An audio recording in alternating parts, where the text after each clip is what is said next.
राजनेता, राजनीति और उनका अभेद किला। अक्सर राजनीतिक गलियारे में इसकी चर्चा होती रहती है। खास बात यह है कि ये नेता चाहे कितनी भी पार्टी बदल ले, लेकिन क्षेत्र की जनता उन्हें ही जिताती है। इसीलिए उनके क्षेत्र को अभेद किला कह देते हैं। साउथ के कर्नाटक में मई में चुनाव होंगे, जो कांग्रेस, जेडीएस, बीजेपी तीनों के लिए अस्तित्व की लड़ाई है। यहाँ भी ऐसे 3 नेता हैं जो ताउम्र अपने क्षेत्र में लड़ते रहे, जीतते रहे। उनके बाद उनके परिवार ने ये जिम्मेदारी संभाली। ये 3 नेता है एच.डी. देवेगौड़ा, एस. बंगारप्पा और बी.एस. येदियुरप्पा। इनका विधानसभा क्षेत्र वंशवाद की राजनीति की सबसे बड़ी मिसाल है।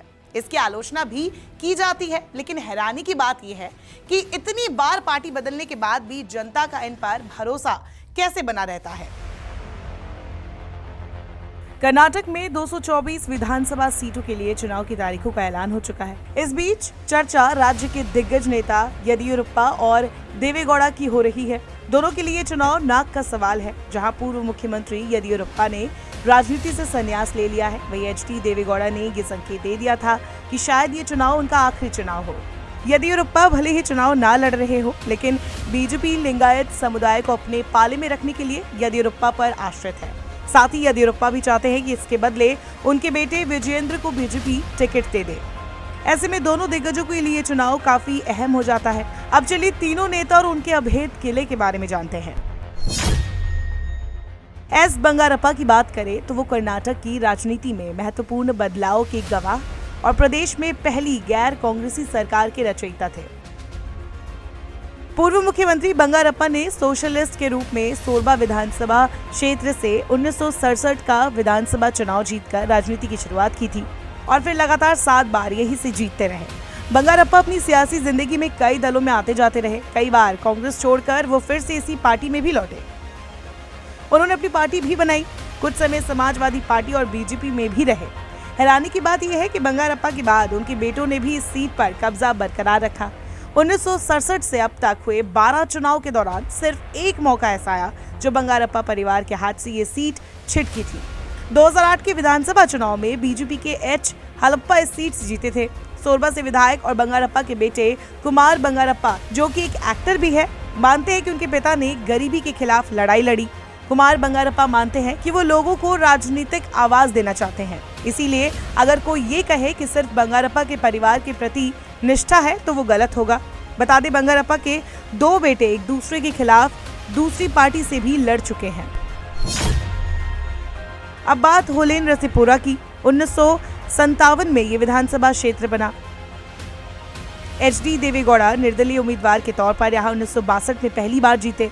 इसके बाद 3 पार्टियों कांग्रेस, जनता पार्टी और जेडीएस के टिकट पर आने वाले चुनाव में वो कई बार निर्वाचित हुए।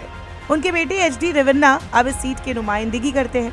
1962 से अब तक हुए 13 विधानसभा चुनाव में देवेगौड़ा ने पहले 6 चुनाव जीते, 2 बार बतौर निर्दलीय और 4 बार दूसरी पार्टियों के टिकट पर। 1989 में वो पहली बार कांग्रेस के जी. पुट्टास्वामी गौड़ा से चुनाव हार गए। इसके बाद देवेगौड़ा के बेटे रेवन्ना ने 6 में से 5 विधानसभा चुनाव जीते। सिर्फ 1999 में रेवन्ना को हार मिली जब कांग्रेस के ए. दोड्डेगौड़ा निर्वाचित हुए। रेवन्ना भी मानते हैं कि उनके पिता ने कभी जातिवाद को सपोर्ट नहीं किया। रेवन्ना बताते हैं कि 1972 तक उनका विधानसभा क्षेत्र बहुत पिछड़ा था और यहाँ सड़क तक नहीं थी। उनके पिता देवेगौड़ा एक आम इंसान है और लोगों से उनका कनेक्शन कभी नहीं टूटा।